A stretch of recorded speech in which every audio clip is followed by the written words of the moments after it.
এতে শরীর মন খুব ভালো থাকে। তবে খেয়াল রেখো ভাইয়া, শুধু প্রেম করে সময় কাটাতে চলবে না। সংসার যন্ত্রণে তোমাদের গাড়িটা নিয়ে বেরিয়ে করতে হবে। জীবনটা একটা লম্বা হাইরোড, আর প্রেম হলো সেই হাইরোডের ওপর দিয়ে একটা দূরপাল্লা বাস। যা অনুরাগের মতো ছোট ছোট গ্রামগুলোকে দুপাশে ফেলে রেখে তোমাদের প্রেম ছুটে চলেছে। তবে খেয়াল রেখো ভাইয়া, সন্দেহের ছেলেকে যেন তোমাদের বাসের টায়ারটা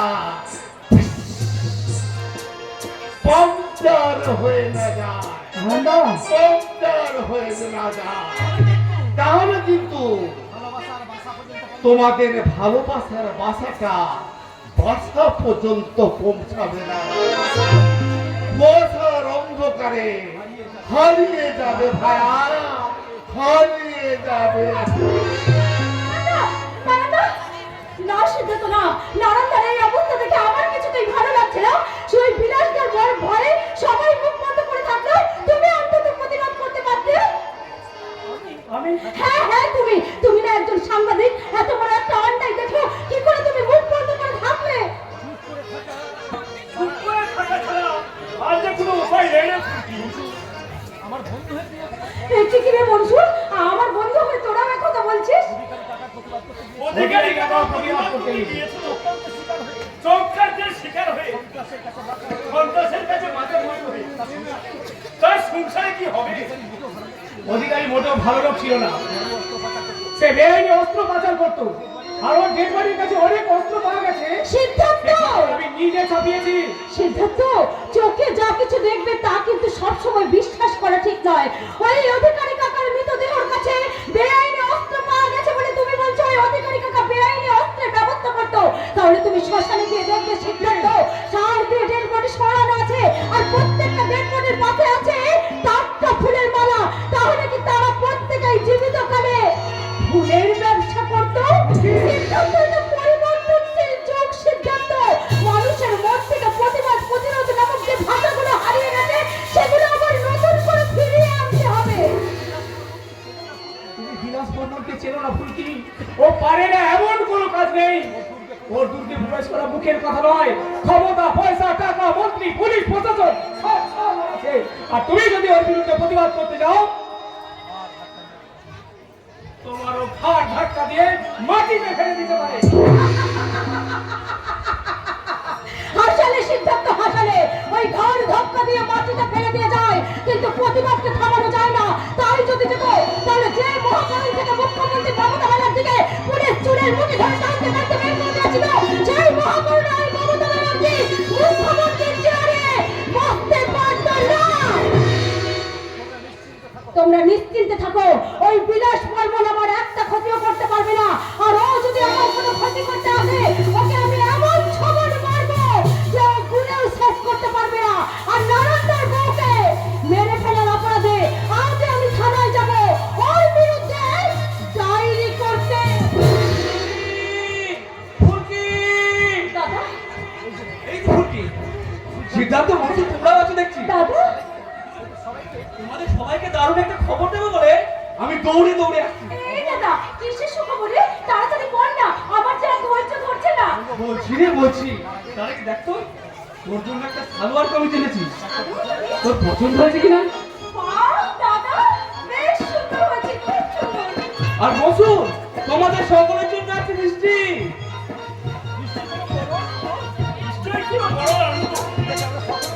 আমরা সকলেই মিষ্টি মুখ করব।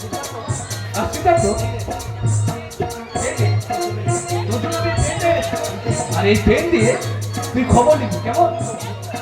আমি তো বুঝলাম, কিন্তু হঠাৎ ফুলকির জন্য সালোয়ার কামিজ, সকলের জন্য দিন খুশ করা মিষ্টি, আর আমার জন্য এই কলম, এসবের মানে কি সজলদা? বলছি আজ আমার খুব আনন্দের দিন। অনেক দিনের স্বপ্নকে আমি হাতের মুঠোয় পেয়েছি। জানিস ফুলকি, মাসের শেষে আর আমাদের ঘাড় করে খেতে হবে না, খুব ধুমধাম করে আমি আবার তোর বিয়ে দিতে পারবো। ও বুঝতে পেরেছি, আমাকে তাড়িয়ে দিয়ে নিজের সুখের ঘর বানাতে চাইছিস তাই তো? তুই এসব কি টাকা বলছিস? না, আর যা বলে লজ্জা পেতে হবে না। আচ্ছা দাদা, সত্যি করে বলতো, তুই কি লটারি পেয়েছিস নাকি? লটারি নয় এমন, লটারি নয়, আমি দেবতার বরস পেয়েছি। আর সেই দেবতাই আমাকে চাকরি দিয়েছে। চাকরি? চাকরি তো তুমি অনেক আগে থেকেই করতে দাদা। হ্যাঁ করতাম। সেই 3,500 টাকার চাকরি আমি ছেড়ে দিয়েছি।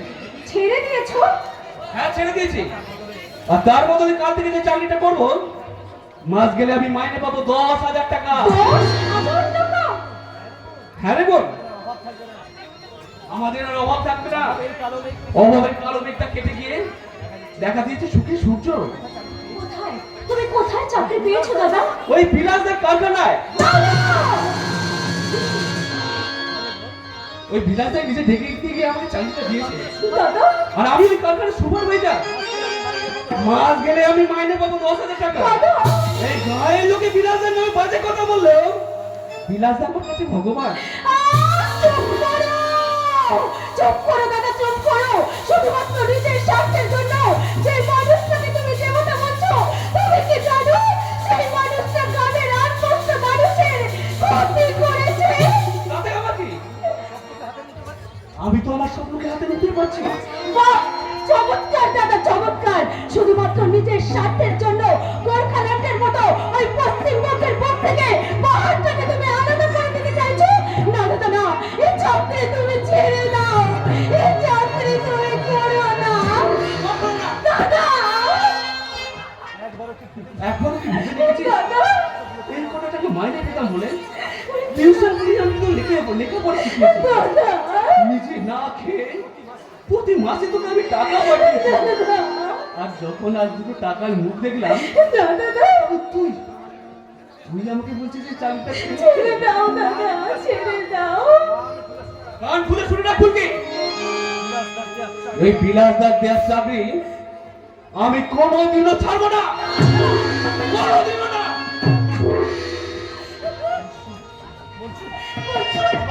আমার কথা দাদা না শুনলেও তোমরা তো দাদার ভালো মন্দ দেখাশোনা করো, তোমরা একটু দাদাকে বোঝাও না, তোমাদের কথা দাদা নিশ্চয়ই শুনবে। তুই তো তোর দাদাকে ভালো করে চিনিস। সজল একবার যা বলে তাই করে। ওই বিলাস বর্মনের হাতে যখন বিক্রি করেছি, তখন হাজার বোঝানো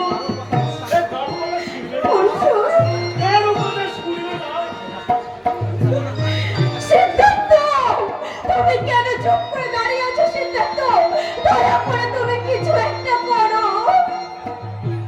কি করবো আমি? অভাব অভাব তোমার দাদাকে ক্লান্ত করে দিয়েছে। আর ওই বিলাস বর্মন তোমার দাদা সেই কালো শরীরটাকে সোনার খাটে শুইয়ে দিয়েছে। আরামে তোমার দাদার ছবি আর চোখ বন্ধ হয়ে গেছে।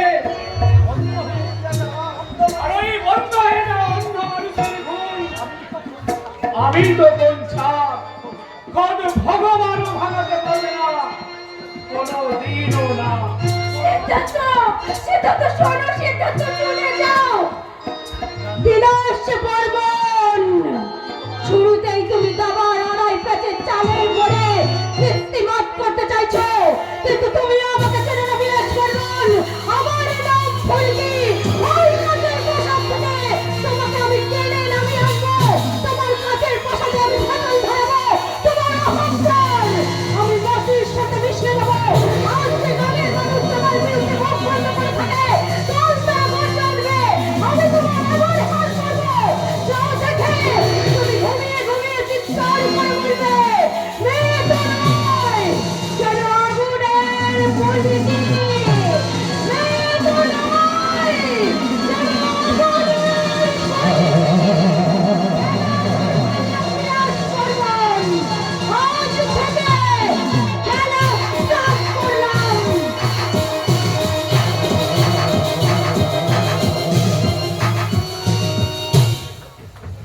গড আল্লাহ ভগবান, আহ, এ যেন দেবী চৌধুরানী।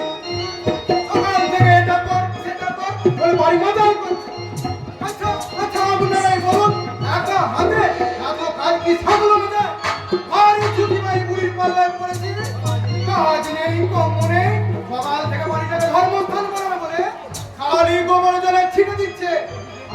যে সারা বাড়ি গোবরের কোণে বুড়বুড় করছে, সে খেয়াল আছে? ইচ্ছে করছে এক্ষুনি কাজ ছেড়ে দিয়ে পালাই।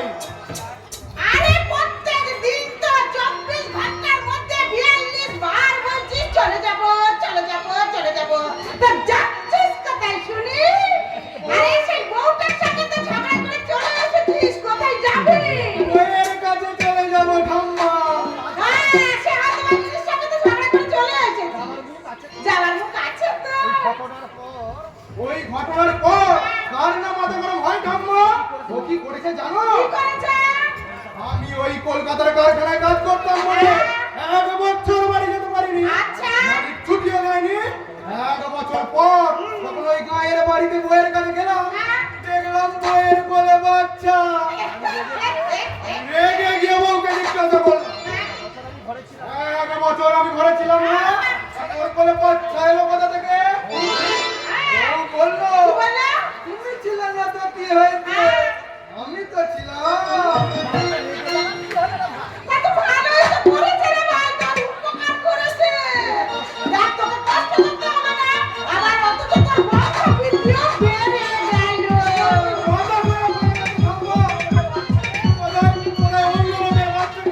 আমি আমার নিজের ছেলে মনে করে কোলে তুলে আদর করবো। ওরে ঢ্যাংনা, পরের মেয়েকে বউ বলে ঘরের দরজা দিতে পারো, আর পরের ছেলেকে ছেলে বলে কোলে তুলে নিতে পারো না। নাতিরা আমার কপাল পোড়া, গাইবা চুলে জোড়া জোড়া। নাতিরা আমার কপাল পোড়া, গাইবা চুলে জোড়া জোড়া। নাতিরা আমার জবর সাথে, নাতিরা আমার জবর সাথে, গাই ধরেছে অন্য ছেড়া।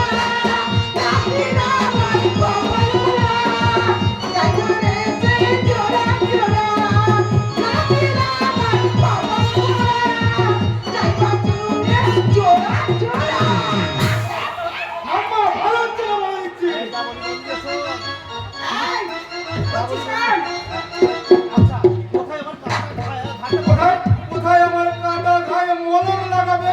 না না, তুমি ছিঁড়ে দিচ্ছ। ছিঁড়ে ইচ্ছে করছে আমি গলা টিপে আত্মহত্যা করি। আরে এই বয়সে মরবি কি রে ছোড়া? এই বয়সে মরবি কি? শোন শোন শোন, একটা কথা বলি শোন, বরঞ্চ তুই ভালো কথা বলছিস শোন, এই 2 দিন ছুটি নিয়ে না বাড়ি চলে যা। আমার মনে হচ্ছে এই ফোনের চার্জের মতন না তোরও চার্জটা কমে গেছে। বাড়িতে গিয়ে বইয়ের ছোঁয়া পেলেই চার্জ হয়ে যাবে, একেবারে দেখবি টাওয়ার টনটন করছে। আজা বলেছো তো আম্মা, প্রায় 6 মাস হয়ে গেল বাড়ি যাইনি। আরে তোকে তো আমরা কেউ যেতে বারণ করছি না, যেতে হলে যা, 2 দিন ঘুরে আয়। আয় হ্যাঁ, যেতে হলে এক্ষুনি যা। কারণ মাস খারাপ করার ছুটি পাবি না।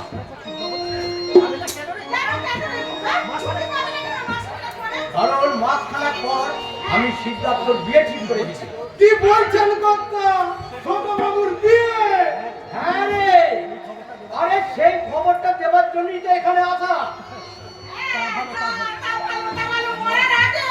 আমার নাতির বিয়েটা দেখে যেতে পারবো। তাই বুড়ো ঠাকুরকে বিয়ের জন্য দিন দিয়েছে কোথায়? আগামী মাসের 10 তারিখ বুধবার বদলি লগ্ন। সে কি রে? আগামী মাসের 10 তারিখ? ওরে বাবা, তাহলে তোর হাতে সময় নেই। আগে আর বচ্চার বাড়ির একমাত্র ছেলের বিয়ে বলে কথা। নম করে সামনে দিলে তো আর হবে না। আরে দেখ দেখ দেখ, আত্মীয় কুটুম সবাইকে বলতে হবে, বিয়ার বসাতে হবে, তাই হলুদের জন্য এও বলতে হবে। তাই এই কদিনের মধ্যে তুই সব কাজ পারবি তো? ছাড়তে হবে মা, ছাড়তে হবে, যেমন করি হোক ছাড়তে হবে। কারণ সামনের মাসের 10 তারিখ ছাড়া আর কোনো লগ্ন নেই। হর আল্লাহ ভগবান। আরে চিন্তা করবেন না কর্তা, চিন্তা করবেন না, আমি আছি না। জুতো সেলাই থেকে চণ্ডীপাঠ একাই সামলে নেবো। আরে সে নাই বিলা, আপাতত যা মন্দির তলায় ক্লাব ঘরে শুধু ক্যারাম খেলছি। ওকে গিয়ে বল আমি ডাকছি। আচ্ছা আমি যাচ্ছি। ওই হবু বরকে দিয়ে তোপর পড়িয়ে একবারে ধরে নিয়ে আসছি। দেখেছো মা, দেখেছো? সিঁদুর বিয়ে হবে শুনে ওই বেটার চোখ কেমন আনন্দে চকচক করে উঠেছে। সবার তো আনন্দ হবে, কিন্তু আজকের দিনে আমার বৌমার কথাটা যে বড় মনে পড়ে যাচ্ছে রে খোকা। হাত মা, ওই অতীতকে আমি ভুলতে চাই। বিদিশা স্বার্থপরের মতো আমাকে ছেড়ে ওকে মনে রেখে কি লাভ? আমি তো ওর কাছ থেকে সারা জীবন কিছুই চাইনি, শুধু বলেছিলাম তুমি আমার পাশে থেকো। সে এতটুকু চাও পূরণ করতে পারলো না। তোর চোখে জল বাবা, মুখে ঝড় উঠলে চোখ দিয়ে যে বৃষ্টি পড়বেই বাবা। তুই চুপ কর। তুই যদি এইভাবে ভেঙে পড়িস তাহলে আমি কি নিয়ে বেঁচে থাকবো বলতে পারিস বাবা? আও যাওয়ার কথা ছিল তো আমার, তা নয় চলে গেল আমার ওই একমাত্র মেয়েটা। মা, তুমি তো জানো বিদিশা বছরে যখন একবার বাসের বাড়ি যেত তখন ভুলে যেত আমি তাড়াতাড়ি ফিরে আসবো। কিন্তু এই 4 বছরের শিশুকে আমার ঘরে চাপিয়ে সেই যে চলে গেল হাসপাতালে আর ফিরে এলো না। আচ্ছা বলো তো মা, আমি কি অন্যায় করেছি যে যার জন্য ভগবান বিদিশা বিদিশাকে এখন চোখের জল মুছ খোকা, চোখের জল মুছ। নিয়তির নিষ্ঠুর বিধানকে খণ্ডন করার ক্ষমতা যে স্বয়ং ভগবানেরও নেই। ছোটবেলা থেকে ওই সিঁদুর কাছে তুই মা, তুই ভগবান। আজ ওই বিয়েতে সবচেয়ে বেশি আনন্দ যে তোর হওয়ার কথা রে খোকা। এই বাচ্চার বাড়ির ঝাড় বাতিগুলো আজকে তোকে নিজের হাতে জ্বালাতে হবে। তুই কি কায়দাটা বাবু? তার সঙ্গে সঙ্গে এই ভগবানপুরের দায়িত্ব যে আপনাকে নিতে হবে। তুমি আমার বাড়িতে কেন আমি এই বাড়িতে আসতে পারি না? কিন্তু তুমি ভগবানকে অনেক দিন আছো। ওই এত বছরের মধ্যে একদিনও তো তুমি আমাদের বাড়িতে আসোনি। আচ্ছা এই ব্যাপার। আচ্ছা ঠিক আছে, আজ আজ আমি সব কটা বিজয় দশমীর প্রণাম এক্ষুনি সেরে নিচ্ছি। বিজয় দশমীর প্রণাম, ঠিক আছে? বাবা, তুই কথা বলে না, আমি চলে যাবো। তাই পকেট ভর্তি টাকা নিয়ে এসছো মানুষ কিনতে। প্রথমে আমার কাকা বাবুকে কিনেছো, তারপর আমাকে কেনার জন্য পকেট ভর্তি টাকা নিয়ে এসছো, তাই না দুর্নীতির দোকানদার বিলাস বর্মন? কত বড় হয়ে গেছো, কত বড় হয়ে গেছো ফুলকি। তোমাকে দেখে আমার চোখ দুটো চুরিয়ে যাচ্ছে। নাটক করো না বিলাসদা। এই গ্রামে আসার পর থেকে গ্রামের মানুষ তোমার নামে নানান কথা বলছে। এই গ্রামের মানুষকে তুমি থামানো, আমাকে কিন্তু তুমি থামাতে পারবে না। আমাকে থামানোর জন্য বড় বড় তোমাকে থানায় যেতে হবে ঘুষ দিতে, আর তোমাকে থামানোর জন্য মাত্র একবার আমি শুধু মহাকরণে যাব মুখ্যমন্ত্রীর চেম্বারে। এরপর তুমি ঠিক করে নাও সুস্থ জীবনে ফিরে এসে গীতা পড়বে নাকি ওই মানুষের ক্ষতি করে চিতায় চড়বে। তুমি কি বলছো ফুলকি? তুমি তুমি আমার নামে যা শুনেছো সব মিথ্যে ফুলকি, সব মিথ্যে। তাই নাকি? হ্যাঁ, আমি প্রত্যেকদিন সকালবেলা 2 পাতা রামকৃষ্ণ কথা মৃত না পড়ে জলও স্পর্শ করি না। আর আমি করবো কিনা লোকের ক্ষতি। তুমি বিশ্বাস করো, আমি আমি এই গ্রামের জন্য সত্যি সত্যি কিছু করতে চাই। বেশ তো, তাহলে তুমি স্বেচ্ছায় তোমার ইট খোলার জমিটা গ্রামের নামে দান করে দাও। বুঝলাম। কি বলছো তুমি? তুমি সত্যি সত্যি জমিটা হ্যাঁ, শুধু জমি নয় দাদা বাবু। আরে এই ভগবানপুরের দায়িত্ব আমি আপনাকে দিলাম। মাস 3 পর পঞ্চায়েত নির্বাচন, আর আমি চাই আপনি আপনি নির্বাচনে দাঁড়াবেন আর জয়ী হবেন।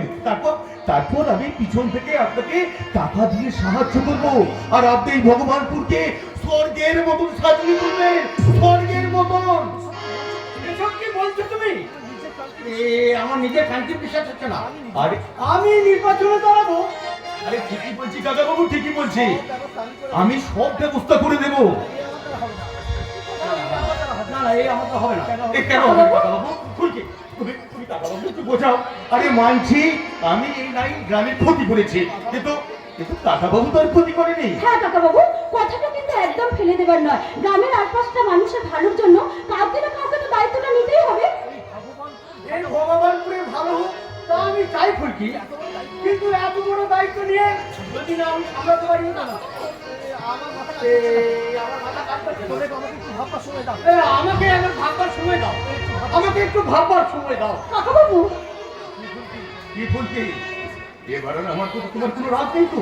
বিলাসদা, কলেজের জন্য জমি দান করলাম, কাকা বাবুকে এই ভগবানপুরের দায়িত্ব দিলাম, তোমার দাদাকে চাকরিও দিলাম। তবে চাই বলো, আমি যা কিছু করেছি সব তোমার জন্য। আমার জন্য? হ্যাঁ, তোমার জন্য। তোমাকে দেখার পর থেকে আমি যেন কেমন হারিয়ে গেছি। মনে হচ্ছে দিনের তারা দেখছি, রাতে রোদ পোয়াচ্ছি। লক্ষণ গুলো কিন্তু পাগলের বিলাসদা। আমি তোমাকে ভালোবাসি ফুলকি।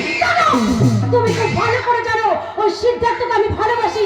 ওকে ছাড়া আমি কাউকে বিয়ে করতে পারবো না। আরে বাবা, কোথায় বসে না,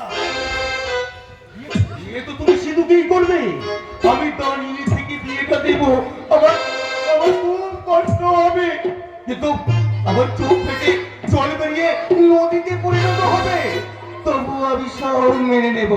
আমি শুধু চাই, কি চাও তুমি?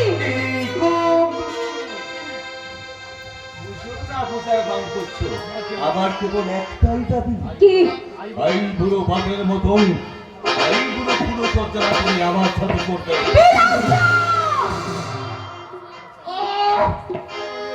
চায় না, কানে লাগে না বুঝি।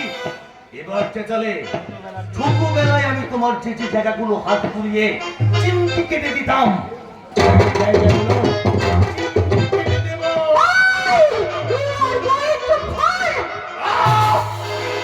তারা জমি নেবে, অথচ আমি দেবে না বললে তো হবে না। শোনা, একটা কথা মনে রাখবে, তোমাদের মতো মেয়েরা জন্মায় আমাদের মতো আনন্দ দেওয়ার জন্য। আমাদের মতো মেয়েরা তোমাদের মতো ছেলেদেরকে শুধু আনন্দ দেওয়ার জন্য জন্মায় না। আমাদের মতো মেয়েরা জন্মায় তোমাদের মতো ছেলেদের গালে ফিরিয়ে আনার জন্য। মারলে আসলে তুমি আমার গালে মারলে। আসলে আসলে তোমাকে আমি নিরাশ করতে চাইনি। তুমি কত আশা নিয়ে আমার সঙ্গে আইপুরে ফুলসজ্জাটা করতে বললে, তা আইপুরে ফুলসজ্জাটা তো তোমার সাথে হবে না। তাই তোমাকে আমি আইপুরে চটটা মেরে নিলাম। গালে মারলে, সারা বুঝিয়ে রাখলো। আই বিলাস বর্মন, তারপর করছে তাহলে ওই ধরপড় করা বুক নিয়ে বেশি বাড়াবাড়ি করো না, তাহলে আমার যখন তখন হার্ট অ্যাটাক হয়ে যাবে। জীবনের খেলাটা অনেকটা ক্রিকেট খেলার মতন, আর ক্রিকেট খেলা খুব কঠিন খেলা। চার সপ্তাহ অনেক কিছু নিয়ম আছে, তার নিয়মটা ছেড়ে তুমি নেমেছিল। এই বিলাস বর্মন, তুমি কোনো চিন্তা করো না। ওয়ানডেই বলো, আর টেস্টেই বলো, আর টি-টোয়েন্টি বলো, ওই সেঞ্চুরি না করে আমি সারা খেলার মাঠ ছাড়বো না। আর তোমার কফিনে শেষ পেরেকটা আমি ফুটবো।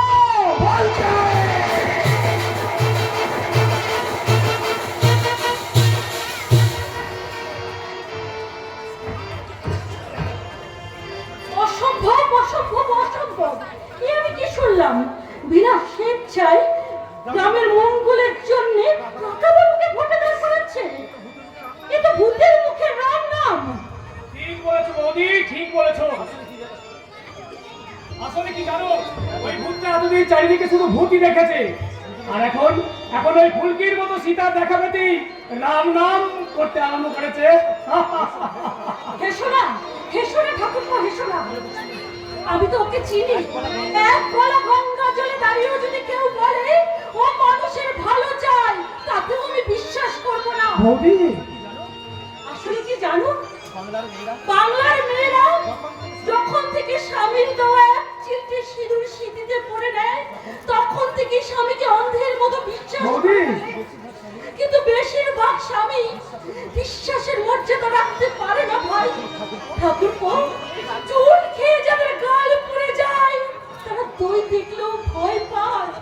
তা ঠিক, তবে বৌদি এটাও তো হতে পারে পরিবর্তনের তুলির টানে যেমন বাংলার ছবি ক্যানভাসের ছবিগুলোর রং বদলে গেছে, তেমন হয়তো বদলে গেছে বিলাসদার মনটাও, বদলে গেছে ওর চেতনা, বিবেক, মনুষ্যত্ব।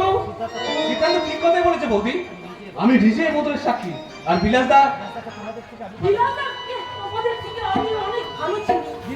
দিনের পর দিন, রাতের পর রাত ওই শয়তানটার সাথে আমি কাটিয়েছি।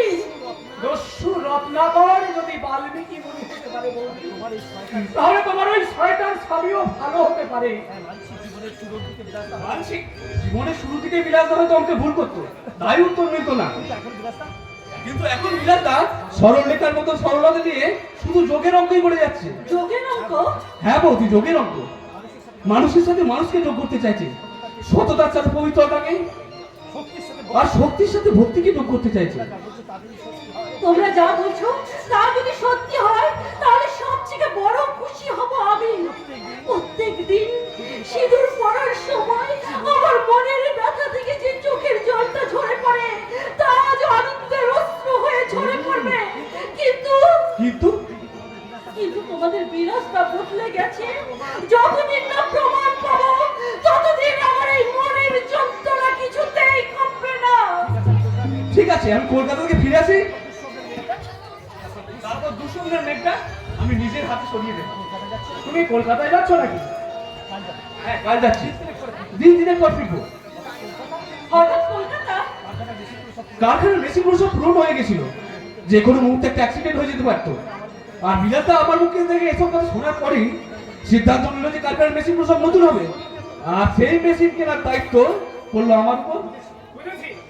আর সেই মেশিনগুলো কিনতে তুমি কালই কলকাতা যাচ্ছ, তাই তো? ঠিক তাই। এই 3 দিন আমি বাড়িতে থাকবো, ফুলকিটা একা থাকবে। তুই ওকে দেখিস ভাই। তুমি ওকে দায়িত্ব না দিলেও ও নিজে থেকে সেই দায়িত্ব নিত, তাই না সিদ্ধার্থ? বৌদি, এই তুমি না? ভাই, আমি থাকতে পারি ওই গারদে, কিন্তু সব কথাই আমার কানে যায়। আগামী মাসে 10 তারিখে ওই ফুলকির সঙ্গে যে তোমার বিয়ে ঠিক হয়েছে এই কথা শুধু আমি নয়, এই ভগবানপুরের সবাই জানে। জানবে না? আর কার বোনের বিয়ে দেখতে হবে তো। বাবা মা বেঁচে থাকলে হয়তো আরো ধুমধাম করে আমার বোনটার বিয়ে দিতে পারতো। সজল, বিশ্বাস করো বৌদি, বিশ্বাস করো, ছোটবেলা থেকে একটা ধোঁয়াশা আজও আমার কাটলো না। তখন আমি ফুলকি খুব ছোট, আমার আচ্ছা আচ্ছা মনে আছে শেষে থেকে বাবা খুব খুব টেনশন করতো। বাবা যে টেন্ডারগুলো পেত তা সব পেয়ে গেল অন্য কোম্পানি। একদিন উদ্ভান্তের মতো বাবা বাড়ি ফিরবে, মাকে বললো আমি থানায় যাচ্ছি। তখন এই ভগবানপুর থানার বড়বাবু ওই পাগল নারায়ণদা। কি ব্যাপার নন্দ বাবু, অসময়ে থানাতে? Any problem? হ্যাঁ স্যার, বাধ্য হয়ে থানায় আসতে হলো। কি হয়েছে? আপনাকে এমন উদ্ভটের মতো লাগছে কেন? আমাকে সব কথা খুলে বলুন।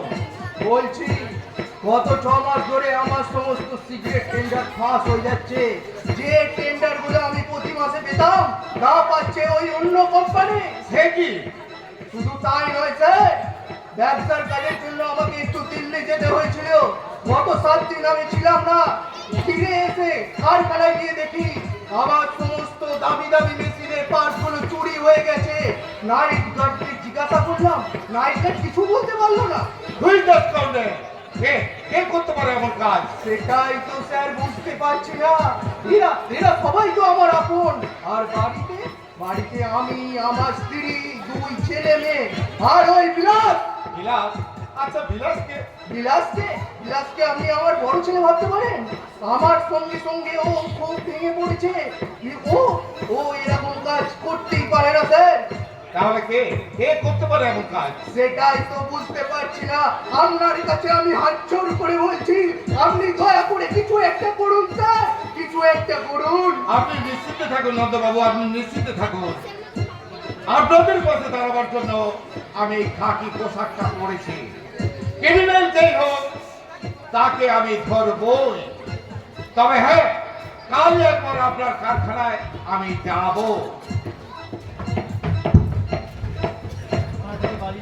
থানা থেকে বাড়ি ফিরে আসে বাবা, মা খেতে দেয়, আর খাবার পরে বাবার শরীরটা খারাপ হতে লাগে। বাবা বমি করতে থাকে, আমি আমি এখন দিলাম না, বাবাকে নিয়ে হাসপাতালে যাই, ভর্তি করে অপেক্ষা করছি। বাড়ি থেকে খবর আছে মায়ের শরীর খারাপ করেছে, মাকেও ভর্তি করা হয় হাসপাতালে। জানা যায় খাবার থেকে ফুড পয়জন হয়েছিল, আর পরের দিনে বাবা আর মা 1 ঘন্টার ব্যবধানে মারা যায়। মারা যাওয়ার আগে দুজনেই আমার হাত দুটো ধরে বলেছিল ফুলকিকে দেখতে, কিন্তু বাবা মা মারা যাওয়ার পর আমি হয়ে উঠি অসহায়। বাইকের লোন নিয়ে বাবা কারখানাতে পড়েছিল। বাবা মারা যাওয়ার পর যা কিছু সব ছিল ব্যাংক নিয়ে চলে গেল। ফুলকিকে মানুষ করতে আমি শুরু করলাম অক্লান্ত পরিশ্রম। পরিশ্রমের বিকল্প নেই ভাই, আর তার নিদর্শন তুমি নিজে। চিন্তা করো না ভাই, ওপরওয়ালা আছে। ওই ভরসাতেই তো আছি বৌদি। এনিওয়ে, আমি এখন চলি, 3 দিন থাকবো না, সব গুছিয়ে নিয়ে বেরোতে হবে। আসি বৌদি, চলি না সিদ্ধার্থ, কাল ভোরের ট্রেনে আমাকে রওনা দিতে হবে। চলি। এসো ভাই। আচ্ছা বৌদি,